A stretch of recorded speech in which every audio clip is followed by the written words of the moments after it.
Welcome to the JodoCast. It's time for the January 2021 news roundup. So let's look at all the Star Wars gaming news that happened in January, because that's what we do. Lucasfilm Games announced a new logo that they're going to be slapping on all future Star Wars and Indiana Jones and whatever other games they make. Maybe they'll make a Willow game.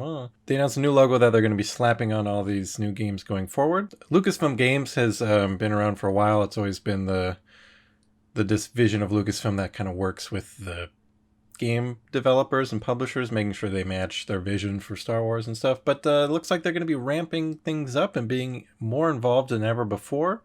We did a whole discussion on what this news really means. If you want to hear us break it down more, just check out the little link thing. But along with Lucasfilm Games news is that EA's exclusivity deal is expiring soon, so lots more people are going to be making Star Wars games, which is really, everybody's been waiting for this moment. The one that has been announced already is that Ubisoft's Massive Games is working on an open world Star Wars game. That's all we know for now, but it's so exciting that people besides EA are going to be making Star Wars games again, even if it's Ubisoft. Speaking of non-EA games making Star Wars, rumors have been popping up that a Knights of the Old Republic game, whether it's a remake, a sequel, a reboot, or whatever, is being worked on at a studio outside of EA. Time will tell if that's true or not, but that is pretty exciting. We got a little more news on the LEGO Star Wars Skywalker Saga, which is already my pick for Game of the Year, maybe Game of the Ever. Best game of all time? Probably. It's going to feature around 300 playable characters, including Babu Frick, if you were wondering. There's going to be 23 planets, 28 locations to explore. Other new features that set it apart from past LEGO games are going to be aiming blaster rifles down sight, a new upgrade system, a more in-depth quest system, the ability to do multiple quests simultaneously. It's going to be, like I said, the best game of all time. Battlefront 2 was free on the Epic Game Store in January, and because of that, the game servers have been struggling to keep up with all the new players. Apparently 19 million people snagged the game while it was free. That's a lot of new players, so if you've been thinking about hopping back into Battlefront, now's probably a good time. The player base is probably bigger than it's ever been.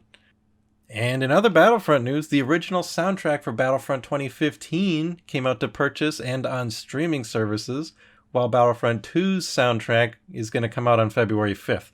Fallen Order got a next-gen update, so if you're playing Jedi Fallen Order on PS5, the Xbox Series X or S, you can enjoy higher and more stable frame rates and some dynamic resolution scaling.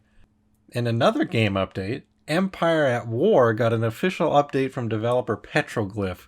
Apparently they reached out to the most dedicated players in the community for input on fixing long-standing issues with the game. That's pretty cool, because this game came out in 2006 and it's still getting official updates. And in tabletop news, we got previews for the Separatist and Republic personnel expansion packs for Legion, so with the Clone Commander and the Tactical Droid. Very excited about these. And some new announced products for Armada. Armada's getting the Venator Star Destroyer and the Pelta-class frigate for the Republic, and the Separatists are getting the Invisible Hand and the Recusant, whatever, this other ship, which is exciting. More Clone Wars stuff for Armada. And that's it for the tabletop news.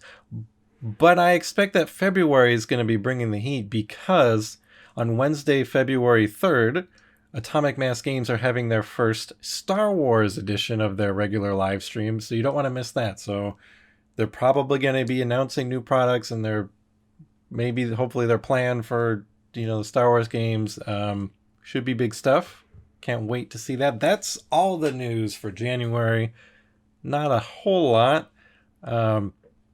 Thank you for tuning in. Hope you enjoyed the news, because everybody loves news.